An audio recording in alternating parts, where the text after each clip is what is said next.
नमस्कार आप सभी को, स्वागत है आपका हमारे इस प्लेटफ़ॉर्म पर। यूपी ट्रिपल एससी में कंप्यूटर की क्लास हम लोग कंटिन्यू कर रहे थे और 220 क्वेश्चन तक कर चुके थे। आज उसी के आगे शुरू करेंगे 2 टू 1 से, ठीक है?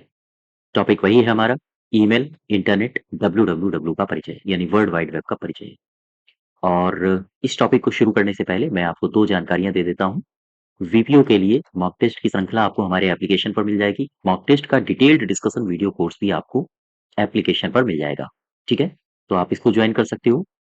इसके अलावा वीपीओ के लिए जो थ्योरी बैच है 65 अंकों का, कि जिसमें 45 अंक पंचायती राज से हैं और 20 अंक योजनाओं के हैं। अगर आप इनको ज्वाइन करना चाहते हो तो ये भी आपको हमारे एप्लीकेशन पर मिल जाएगा। ये दोनों बैच आप ज्वाइन कर सकते हो वीपीओ की तैयारी के लिए और अपनी तैयारी को और बूस्ट कर सकते हो, ठीक है? इसके अलावा क्विज आप बिल्कुल फ्री अटेम्प्ट कर सकते हो, चाहे आप कोर्स से एनरोल हो या ना हो, एप्लीकेशन पर क्विजेज हैं, आप उनको अटेम्प्ट कर सकते हो। क्वेश्चन नंबर 221 में आ जाओ। 221 ध्यान दो। कह रहा है कि निम्नलिखित में से कौन सा कथन है जो सही है, उसको पहचानना है।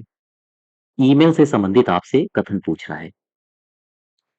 कह रहा है कि एक जो जीमेल होती है, जीमेल के ईमेल आईडी में एक डॉट वर्ण हो सकता है। हाँ, बिल्कुल सही है, एक डॉट वर्ण हो सकता है। फिर क्या कह रहा है? एक जीमेल के ईमेल आईडी में लगातार दो या दो से अधिक डॉट वर्ण नहीं हो सकते हैं। ये दोनों कथन आपके सही है, ठीक है? बी पार्ट सही हो जाएगा। नेक्स्ट देखो 222।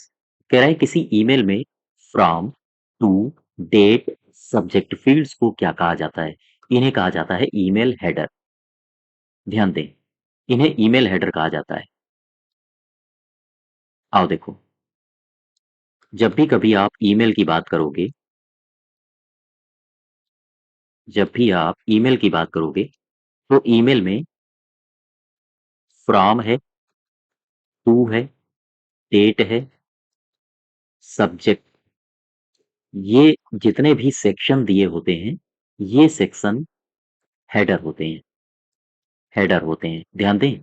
अगर हम आपसे सीधा सा सवाल ये पूछें कि ये हेडर किसकी भूमिका निभाते हैं, तो आप बताओगे हेडर ईमेल के रूट को रिकॉर्ड करने में, रिकॉर्ड करने में महत्वपूर्ण भूमिका निभाते हैं, निभाते हैं। यानी कि ईमेल के रूट को रिकॉर्ड करने में ये एक महत्व भूमिका निभाते हैं। साथ ही साथ जब भी कभी होता ये है, जब हम ईमेल एक पते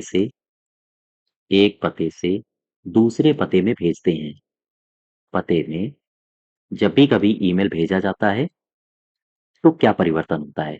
तो परिवर्तन ये होता है कि उस समय जो ये संदेश है, जो मेल है, ये एमटीए के माध्यम से भेजा जाता है। एमटीए के माध्यम से यह भेजा जाता है। ये बात याद रखना, भेजा जाता है। ये एमटीए क्या है? अगर आपसे ये पूछते तो आप बताओगे मेल ट्रांसफर प्रोटोकॉल, यो सॉरी मेल ट्रांसफर एजेंट।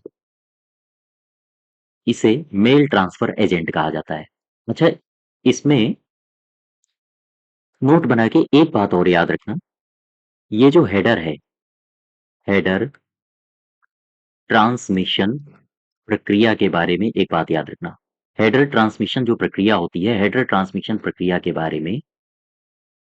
बारे में अगर आपको जानकारी प्रदान करनी हो, या हम कहें जानकारी प्रदान करने के लिए किसका इस्तेमाल होता है? जानकारी प्रदान करने के लिए इस्तेमाल होता है मेटा डेटा का उपयोग। फिर से समझ लो, हेडर ट्रांसमिशन प्रक्रिया के बारे में अगर आपको जानकारी प्राप्त प्रदान करनी है तो उसमें मेटा डेटा प्रक्रिया का इस्तेमाल किया जाता है। अच्छा, अगर हम ईमेल की ही बात करें, ईमेल, ये जो ईमेल है, ईमेल इंटरनेट की एक सेवा है। ये वास्तव में है क्या? इंटरनेट पर एक सेवा है जिसमें हम संदेशों को एक स्थान से दूसरे स्थान तक भेजते हैं। अच्छा, ये जो ईमेल है, ईमेल दरअसल दो सब सिस्टम से निर्मित होता है। दो सब सिस्टम से यह निर्मित होता है। अच्छा, अगर आपसे पूछे ये जो दो सब सिस्टम हैं, ये कौन से हैं? तो इसमें पहला है यूजर एजेंट और इसमें जो दूसरा है वो है एमटीए, जो मैंने अभी लिखा था। एमटीए क्या है? मैसेज या हम कहें मेल ट्रांसफर एजेंट। ठीक है, ये है एमटीए। अच्छा, अगर हम आपसे पूछें ये यूजर एजेंट क्या है, तो मुझे बता सकते हो? यूजर एजेंट ये क्या है? तो आप कहोगे दरअसल यह एक प्रोग्राम होता है।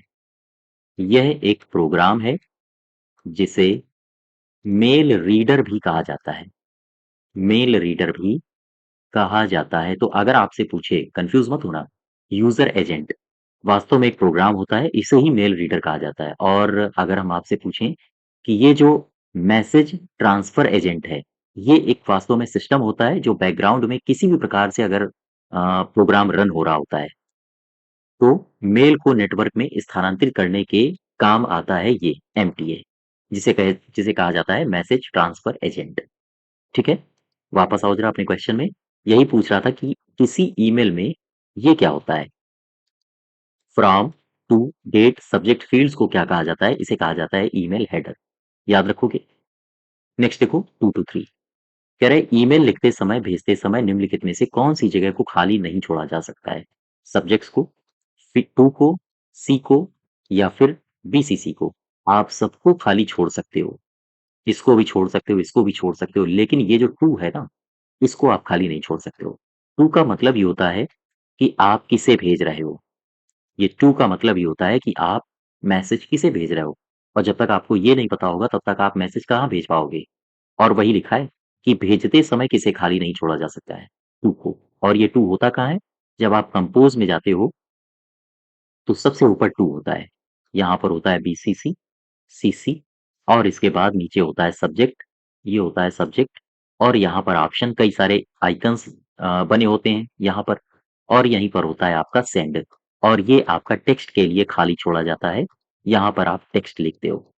ठीक है, या कॉपी करके कोई पेस्ट आप करते हो। फाइल किसी भी प्रकार की हो सकती है, पिक हो सकती है, वीडियो हो सकते हैं, कुछ भी आप भेज सकते हो इसमें। ठीक है, तो ये आप खाली नहीं छोड़ सकते हो उनको। यही तो एड्रेस होता है, यहीं पर तो आप भेजते हो मेल को। तो आपका सही हो जाएगा बी पार्ट। नेक्स्ट देखो 2 to 4। निम्नलिखित में से कौन एक ईमेल संबंधित प्रोटोकॉल नहीं है? ध्यान दो, इसमें से एक ईमेल संबंधित प्रोटोकॉल कौन सा नहीं है? पीओपी, ये है पोस्ट ऑफिस प्रोटोकॉल। एफटीपी नहीं है, फाइल ट्रांसफर प्रोटोकॉल। आईएमएपी और एसएमटीपी, इनको समझो जरा। मैं एक एक करके लेता हूं। देखो, पीओपी, सबसे पहले मैंने लिया पीओपी। इसको क्या बोलते हैं? आप कहोगे post office protocol. Post office protocol क्या है ये वास्तव में है क्या? तो आप कहोगे जब भी कभी इंटरनेट से ईमेल संदेश प्राप्त करना होता है, ईमेल संदेश प्राप्त करना होता है, हो तो पीओपी का प्रयोग करते हैं। पीओपी का प्रयोग करते हैं, ध्यान दीजिएगा। ठीक है, अब एक आपका और लिखा था एसएमटीपी। ये प्रोटोकॉल है एक। इसको क्या, पहले तो पूरा नाम आपको पता हो, क्या बोलते हैं इसको? Simple mail transfer protocol. ठीक है, सिंपल मेल ट्रांसफर प्रोटोकॉल क्या है ये, कहाँ इस्तेमाल होता है? संदेश को भेजते हैं जब हम, तब इसका इस्तेमाल होता है। अर्थात संदेश को भेजने के लिए इसका इस्तेमाल होता है। एक और ऑप्शन में दिया था, ऑप्शन में था आईएमएपी। ये आईएमएपी क्या है? आप बताओगे। इसका पूरा नाम है internet message access protocol. Access protocol. ठीक है, इंटरनेट मैसेज एक्सेस प्रोटोकॉल ये क्या है? तो आप बताओगे ईमेल प्राप्त करता है, या हम कहें ईमेल प्राप्त करने का एक प्रोटोकॉल है। प्रोटोकॉल है। वास्तव में यह उपयोगकर्ताओं से, जो यूजर्स होते हैं, उपयोगकर्ताओं से कोई भी उपकरण हो, कैसा भी उपकरण हो, विभिन्न उपकरणों तक जो ईमेल होता है उसकी पहुंच स्थापित करता है आईएमएपी। तो हम कह सकते हैं कि ईमेल प्राप्त करने का एक प्रोटोकॉल है, और यह उपयोगकर्ताओं के विभिन्न उपकरणों से अपने ईमेल तक पहुंच स्थापित करने की अनुमति देता है। पहुंच स्थापित करने की अनुमति देता है। ठीक है, फिर से समझ लो।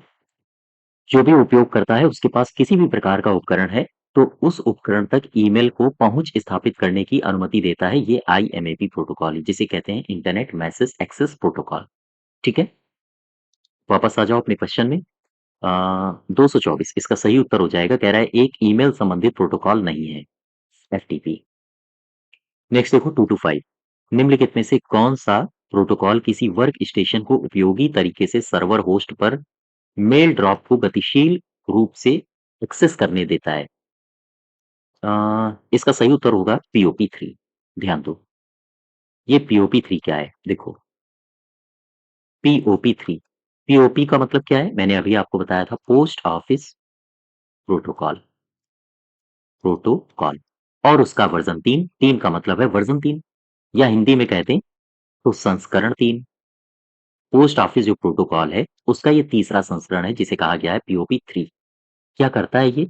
दरअसल यह है ईमेल प्राप्त करने के लिए, ईमेल प्राप्त करने के लिए एक वैकल्पिक प्रोटोकॉल है। वैकल्पिक प्रोटोकॉल है। ठीक है, वास्तव में यह सर्वर से ईमेल को स्थानीय डिवाइस में डाउनलोड करता है। स्थानीय डिवाइस में डाउनलोड करने के काम आता है। करने के काम आता है। ठीक है, फिर समझो POP3 क्या है? POP3 पोस्ट ऑफिस प्रोटोकॉल का संस्करण तीसरा है। ईमेल प्राप्त करने के लिए एक वैकल्पिक प्रोटोकॉल है ये, और ये सर्वर से ईमेल को जो भी स्थानीय डिवाइस होगा उसमें डाउनलोड करने के काम आता है। ठीक है, 225 का सही हो जाएगा POP3।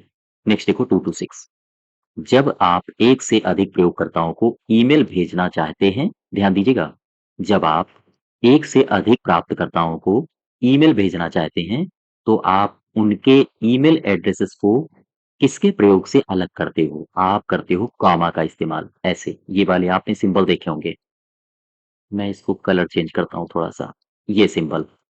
ठीक है, इनको बोलते हैं कॉमा, या फिर इनको बोलते हैं अल्प विराम। जैसे मैं यहां पर आपको बताता हूं, जैसे आपने कोई डायलॉग बॉक्स खोला, ठीक है, या आप गए कंपोज में, और जैसे ही आप कंपोज में गए ये डायलॉग बॉक्स खुलता है, सबसे ऊपर सबसे नीचे, और उसके ठीक नीचे एक और बॉक्स, एक और कॉलम, यहाँ पर होता है टू। अब आपने कोई एक एड्रेस लिखा, ईमेल एड्रेस, यहाँ पर लिख दिया, अपने आप कॉमा लग जाता है। फिर आप दूसरा लिखते हो, अपने आप कॉमा लग जाता है। फिर आप तीसरा लिखते हो, अपने आप कॉमा लग जाता है। फिर आप चौथा लिख देते हो, ऐसे करके। ठीक है, हाँ।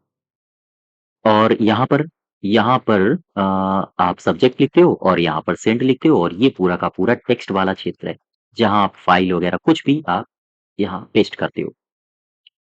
तो ये होता है कॉमा, या इसी को बोलते हैं अल्प विराम। ठीक है, 226 का सही हो जाएगा टी। नेक्स्ट देखो 227, IRC, इसका तात्पर्य क्या है? IRC, IRC ये क्या है? इसको बोलते हैं इंटरनेट। आई मतलब इंटरनेट, आर मतलब रिले, और सी मतलब चैट। सही उत्तर हो जाएगा बी पार्ट, IRC। देखो ये है क्या, ध्यान दो, IRC। ठीक है, अगर आपसे पूछे ये क्या है तो आप क्या कहोगे? IRC का सबसे पहले पूरा नाम है इंटरनेट रिले चैट। अच्छा, इंटरनेट रिले चैट इसका पूरा नाम है, तो क्या है ये? यह एक यह एक एप्लीकेशन एप्लीकेशन प्रोटोकॉल है। प्रोटोकॉल है। ठीक है, फिर करता क्या है? चैट करता है। तो हम कह सकते हैं यह लिखित रूप से टेक्स्ट को संप्रेषण की सुविधा उपलब्ध कराता है। संप्रेषण की सुविधा उत्पन्न या सुविधा उपलब्ध कराता है। उपलब्ध कराता है। ठीक है, IRC, इंटरनेट रिले चैट। 227 का सही उत्तर हो जाएगा बी पार्ट। नेक्स्ट देखो 228, कह रहा है चैटिंग क्या है? इंटरनेट स्टैंडर्ड है, इंटरनेट एरिया जहां किसी विषय पर चर्चा की जाती है। हाँ, यही सही होगा, चैटिंग। ठीक है, तो 228 का बी पार्ट देखो। 229 229 कह रहा है निम्नलिखित में से कौन सा आपके मित्र या रिश्तेदार के साथ वास्तविक समय की रियल टाइम बातचीत की तरह है? ये चैटिंग ही है, मैंने अभी आपको पीछे बताया था। ये क्या है, आओ देख ही लेते हैं इसको। चैटिंग, ध्यान दो। दरअसल जब भी कभी ऐसी स्थिति हो कि कंप्यूटर के द्वारा दो या दो से अधिक व्यक्ति जब आपस में इंटरनेट से जुड़े हों, ये मान लीजिए इंटरनेट है, दो या दो से अधिक व्यक्ति जब आपस में जुड़े हों और फिर ये चैटिंग कर रहे हों, बातचीत के माध्यम से जुड़े हों, इसमें जो उपयोगकर्ता का कंप्यूटर होता है, उपयोगकर्ता को कंप्यूटर पर उपस्थित होना इसमें अनिवार्य होता है। ठीक है, और उसी स्थिति में फिर इनकी आपस में बातचीत हो सकती है। इस स्थिति में एक सबसे जो एग्जाम्पल आप ले सकते हो, सबसे शानदार एग्जाम्पल, वो ले सकते हो आईआरसी का, जो मैंने अभी आपको पीछे बताया था, इंटरनेट रिले चैट का। तो यही चैटिंग का पूरा प्रोसेस होता है। क्या है? कंप्यूटर के द्वारा दो या अधिक व्यक्ति जब आपस में होते हैं, दो ले लो या फिर अधिक व्यक्ति ले लो, दो या अधिक व्यक्ति आपस में जुड़े होते हैं और कंप्यूटर के द्वारा ही जुड़े हुए हैं, ये सारे के सारे इंटरनेट के माध्यम से जुड़े हैं। और इसके अलावा जो यूजर होता है, उसका, जो भी यूजर है उनका कंप्यूटर से जुड़ा होना या फिर उनका इंटरनेट से जुड़ा होना आवश्यक है, उसके पास कंप्यूटर होना आवश्यक है। ठीक है, और उसी को फिर ये पूरा का पूरा जो प्रोसेस होता है वो चैटिंग कहलाता है। वापस आ जाओ अपने क्वेश्चन में। निम्नलिखित में से कौन सा आपके मित्र या रिश्तेदार के साथ वास्तविक समय की रियल टाइम बातचीत की तरह होता है? इसे कहते हैं चैटिंग। और आजकल तो आप देख पा रहे होगे, ये जो आपके हाथ में है मोबाइल, ये भी एक तरह से मिनी कंप्यूटर ही है। नेक्स्ट देखो, 230 230 कह रहा है कि टेलनेट सेवा एक इंटरनेट उपयोगकर्ता को सक्षम करती है। टेलनेट सेवा फाइल ट्रांसफर को सक्षम करती है, बूटिंग रिमोट कंप्यूटर को सक्षम करती है, या फिर रिमोट लॉगिन। दरअसल ये जो टेलनेट है, इसे रिमोट लॉगिन भी कहा जाता है, यही सही होगा, सी पार्ट। ठीक है, हाँ।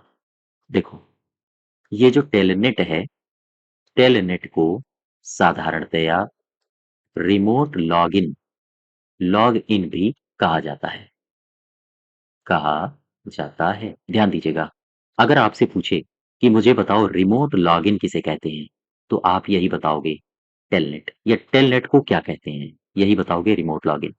इसमें होता क्या है? इसमें दरअसल एक इंटरनेट होता है, इंटरनेट से जुड़े कंप्यूटर्स होते हैं, अर्थात इंटरनेट से जुड़े जुड़े कंप्यूटर जो कहाँ होते हैं? दूर स्थित होते हैं, अर्थात हम कहें दूरस्थ। क्या है? फिर से समझो, इंटरनेट से जुड़े दूरस्थ कंप्यूटर पर जो भी सुविधाएं होती हैं, इस सुविधा का इस्तेमाल हम टेलनेट के माध्यम से करते हैं। बात फिर से समझो, इंटरनेट से जुड़े कोई भी दूरस्थ, दूरस्थ का मतलब समझ रहे हो, जो दूर होता है, तो दूरस्थ कंप्यूटर में जितनी भी सुविधाएं होती हैं, हम उन सुविधाओं का इस्तेमाल कर सकते हैं टेलनेट के माध्यम से। तो हम यहाँ पर कैसे लिख सकते हैं? इंटरनेट से जुड़े दूरस्थ कंप्यूटर पर स्थित सुविधाओं स्थित सुविधाओं का उपयोग उपयोग किसी स्थानीय कंप्यूटर द्वारा किया जाए, कंप्यूटर द्वारा किया जाता है, किया जाता है। और यही पूरा प्रोसेस कहलाता है टेलनेट। अच्छा, ये जो टेलनेट है, ये दो शब्दों से मिलकर बना है, टेल और नेट। टेल का मतलब होता है टेलीटाइप, टेलीटाइप, और नेट का मतलब होता है नेटवर्क। इसका पूरा नाम भी पूछा जाता है, इसलिए पूरा नाम भी आप याद रखोगे। वापस आ जाओ अपने क्वेश्चन में। टेलनेट सेवा एक इंटरनेट उपयोगकर्ता को सक्षम बनाती है रिमोट लॉगिन में। बात समझ पा रहे हो? जैसे मैं एक बार फिगर में आपको यहाँ बताता हूँ। जैसे मान लो ये आपका कंप्यूटर है, ठीक, ये आप हो, यूजर हो, और ये दूरस्थ कंप्यूटर है। तो रिमोट लॉगिन आप यहाँ से बैठे बैठे, आप अपने कंप्यूटर से बैठे बैठे यहाँ पर लॉगिन, रिमोट लॉगिन कर सकते हो, और इसमें जो भी सुविधाएं हैं आप उनका इस्तेमाल कर सकते हो। ठीक है, हाँ, इसे ही बोलते हैं टेलीटाइप नेटवर्क। नेक्स्ट देखो, कंप्यूटर पर रिमोट लॉगिन की सुविधा कौन प्रदान करता है? कंप्यूटर पर रिमोट लॉगिन की सुविधा कौन प्रदान करता है? अभी मैंने कहा था रिमोट लॉगिन किसे कहा जाता है, ये कहा जाता है टेलनेट को। ठीक है, इंटरनेट की निम्नलिखित में से किस संचार सेवा का प्रयोग इंटरनेट से जुड़े दूरस्थ कंप्यूटर पर लॉगिन करने के लिए किया जाता है? वही सेम सवाल आ गया, केवल थ्योरी बदल रहा है। इसका भी उत्तर टेलनेट होगा। 233 देखो, टेलनेट का तात्पर्य क्या है? आपसे पूरा नाम पूछा है। अभी मैंने पूरा नाम बताया था, टेलीटाइप नेटवर्क। नेक्स्ट देखो, निम्नलिखित का प्रयोग सर्वरों और नेटवर्किंग युक्तियों को सुदूर अभिगमन देने के लिए किया जाता है। सुदूर एक्सेस देने के लिए किया जाता है, क्या कहते हैं? टेलनेट कहते हैं। बात खत्म। ठीक है, वही सारे को वही वही एक है टेलनेट, और देखो कितने सारे क्वेश्चन इसने बना दिए। कौन सी सेवा इंटरनेट प्रयोक्ताओं को एक समूह को किसी सामान्य विषय पर अपने विचारों का आदान प्रदान करने के लिए सुविधा देती है? इसे कहा जाता है यूज नेट। यूज नेट, ये जो यूज नेट है, दरअसल ये दो शब्दों से मिलकर बना है। देखो, ये जो यूज नेट है, गौर करें, ये यूज का मतलब है यूजर, और नेट का मतलब है नेटवर्क।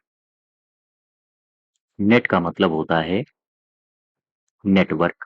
ठीक है, यानी यूजर नेटवर्क। यूज नेट का मतलब है यूजर नेटवर्क। तो हम, अगर आपसे पूछा जाए ये है क्या, तो आप क्या कहोगे? दरअसल इंटरनेट पर आधारित एक ऐसी व्यवस्था है, ये मान लीजिए कंप्यूटर सिस्टम है, इंटरनेट पर आधारित एक ऐसी व्यवस्था है जिसमें अनेक वेबसाइटों को जोड़ा जाता है। बहुत सारी वेबसाइटों को आपस में जोड़ा जाता है, और फिर उसके बाद एक मंच तैयार किया जाता है।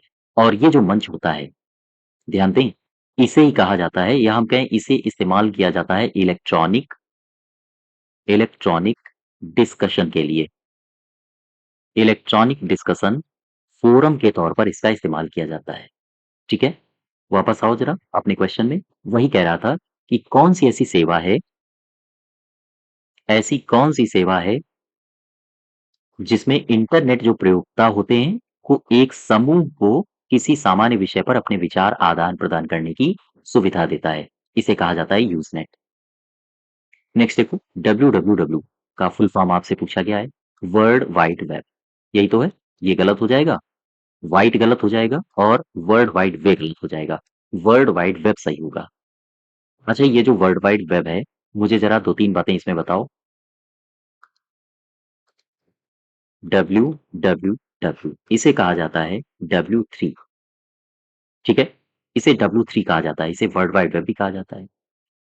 इसका सबसे पहले शुरुआत कहाँ हुई थी, बता सकते हो? डब्ल्यू दरअसल ये 1989 में, 1989 में यूरोपीय नाभिकीय अनुसंधान केंद्र में शुरू किया गया था।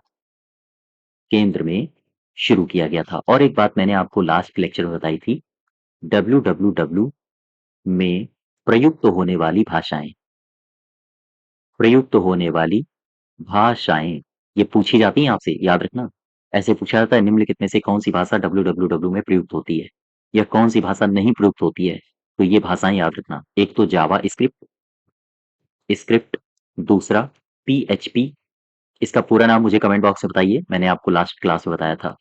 तीसरी HTML, hyper text markup language. चौथा extensible extensible markup language, markup language. और पांचवा है एक्सटेंसिबल एक्सटेंसिबल HTML। ठीक है, तो ये प्रयुक्त होने वाली कुछ भाषाएं हैं। 236 का सही उत्तर हो जाएगा, हाँ, बी पार्ट। नेक्स्ट देखो, 237 कह रहा है कि जंक ईमेल को और क्या कहा जाता है? जंक ईमेल को कहा जाता है स्पैम। ये सही हो जाएगा। नेक्स्ट देखो, 238 स्पैम किस विषय से संबंधित है? स्पैम है कंप्यूटर से संबंधित। 239 देखो, एक ईमेल का अर्थ है कि यह कुछ समय के लिए गायब हो जाता है। ये मैंने लास्ट क्लास में क्वेश्चन कराया था। अब ये देखो, क्वेश्चन सारे के सारे बार बार रिपीट हो रहे हैं, है ना? क्योंकि क्वेश्चंस एक सीमा तक बनाए जा सकते हैं, उसके बाद नहीं बनाए जा सकते हैं। आप किसी टॉपिक से 500 क्वेश्चंस कर लो, फिर क्या, फिर पूरा टॉपिक आपका तैयार हो गया, उसके बाहर कुछ नहीं आएगा। तो ज्यादा से ज्यादा क्वेश्चंस लगाने का पूरा प्रयास करो। अब ये क्वेश्चंस रिपीट हो गया। कह रहा है कि एक ईमेल का अर्थ क्या है? कि यह कुछ समय के लिए गायब हो जाएगा, और फिर आपके द्वारा चुने गए समय पर आपके इनबॉक्स पर शीर्ष पर वापस आ जाएगा। इसे कहा जाता है, इस प्रक्रिया को कहा जाता है स्नूजिंग। मैंने आपको बताया था, ठीक है? स्नूजिंग। नेक्स्ट देखो, सीसी क्या है? इसको बोलते हैं कार्बन कॉपी। कार्बन कॉपी अर्थात इसमें होता क्या है कि इसमें आप एक से अधिक व्यक्ति को ईमेल कॉपी भेज सकते हो। तो डी पार्ट आपका सही हो जाएगा। ये गलत है, ये गलत है, ये भी गलत है। 242 देखो, ईमेल संदेशों को संग्रहित करने के बारे में फाल्स कथन यानी गलत कथन की पहचान करो। मुझे बताओ गलत कौन सा है? देखो जरा, कह रहा है संग्रह करने से संदेश इनबॉक्स देखने से हट जाते हैं, यानी कि जो पुरालेख होते हैं उनमें संग्रह करने से संदेश इनबॉक्स देखने से हट जाते हैं, ठीक है? संग्रहित संदेशों को खोजा नहीं जा सकता, ये गलत हो जाएगा। खोजा जा सकता है, ऐसा नहीं होता है। लोगों के समूह को संबोधित संदेश आपके इनबॉक्स में वापस आ सकते हैं यदि पता सूची में कोई व्यक्ति मूल का उत्तर देता है, ठीक है? पूरा लेख संदेशों को सभी मेल क्षेत्र में रखता है यदि आपको कभी इसकी फिर से आवश्यकता हो, ये भी सही है। 242 का कह रहा है कि गलत कथन बताओ, तो ये वाला गलत हो जाएगा, बी पार्ट। नेक्स्ट देखो, जीमेल में 2 दिन से पुराने मैसेज को खोजने के लिए क्या दर्ज करते हो? आप जब जीमेल को खोलते हो ना, तो आपको यहाँ पर एक सर्च दिखता है, ऐसे सर्च, और वहाँ पर आप अगर 2 दिन पीछे जाते हो, 2 दिन के पीछे मैसेज खोजते हो, तो आप लिखते हो ओल्डर अंडरस्कोर देन 2 डे, ये लिखते हो आप, और आपको पिछले 2 दिन के मैसेज सारे के सारे आ जाते हैं। 244 का सही हो जाएगा ए। नेक्स्ट देखो, ईमेल पते के 2 भाग कौन-कौन से होते हैं? 2 भाग, ये एट द रेट है, इधर यूजर नेम होता है और इधर होता है डोमेन नेम। यही 2 भाग होते हैं, यही सही हो जाएगा डी पार्ट, ठीक है? 245 समझो। नेक्स्ट देखो, 246, निम्नलिखित में से कौन सा ईमेल पता का भाग नहीं हो सकता है? ईमेल पते का भाग कौन सा नहीं हो सकता है? एट द रेट तो होता है, डॉट भी होता है, स्पेस नहीं हो सकता है, ये गलत हो जाएगा। नेक्स्ट देखो, 248 कह रहा है कि डेस्कटॉप कंप्यूटर पर जीमेल में ईमेल का जवाब देते समय निम्नलिखित में से कौन सा विकल्प नहीं होता है? ये कॉपी, COPY, कॉपी बनाना, टू मेक कॉपी, ये नहीं होता है। ये मैसेज की प्रति बनाए। 249 देखो, ईमेल का एक उदाहरण जो वेब मेल नहीं है, वह है, फिर से समझो, ईमेल का एक उदाहरण बताओ जो वेब मेल नहीं है। मेल है, याहू मेल भी है, जीमेल भी है, मोज़िला थंडरबर्ड ये नहीं है। अच्छा, ये है क्या मोज़िला थंडरबर्ड? यह एक स्वतंत्र open source open source email client है। ईमेल क्लाइंट है। तो 249 का बी पार्ट। नेक्स्ट देखो, 250 कह रहा है एक ईमेल आईडी में निम्नलिखित में से कौन सा वर्ण सिर्फ एक बार आना चाहिए? एक बार आना चाहिए, ये symbol at the rate, B part सही हो जाएगा, ठीक है? 250 का सही होगा बी पार्ट। तो ये हमारे 250 क्वेश्चंस हम लोगों ने कर लिए हैं ईमेल इंटरनेट www से संबंधित। इसके आगे हम लोग नेक्स्ट डे कंटिन्यू करेंगे। तो आज यहीं तक रखते हैं। धन्यवाद।